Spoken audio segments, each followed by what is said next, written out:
When we lived near Philadelphia, we had this really weird tree in our backyard. It was kind of a medium-sized tree and it had these really big berries that popped out once a year.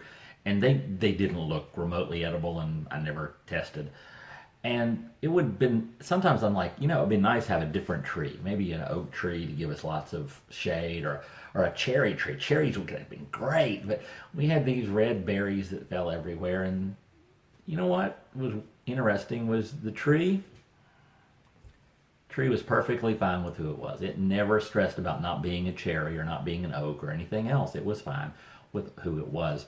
And I'm not usually like that. I sometimes stress out about who I'm not and what I'm not. Like I would like to be someone who is naturally more peaceful, someone who had joy is just bubbled out of them all the time, or is more patient, or just a little nicer all the time.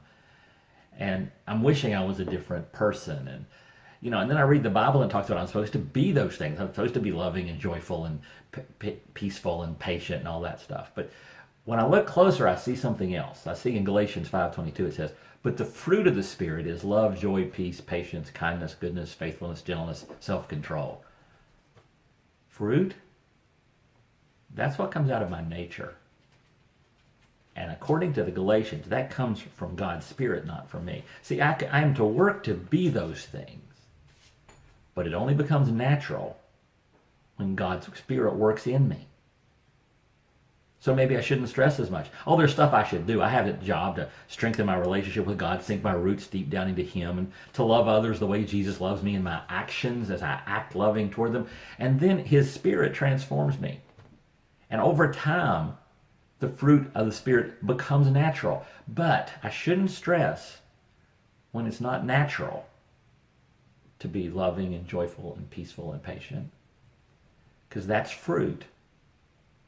While actions are my job, fruit and nature are God's job. And that's today's Jumpstart. Hey, if this Jumpstart really worked for you, and you have a friend who you think it might work for them too, go ahead and share it with them. Send it to them on Instagram or Facebook or Twitter, and let them know about what you're learning from the Jumpstart.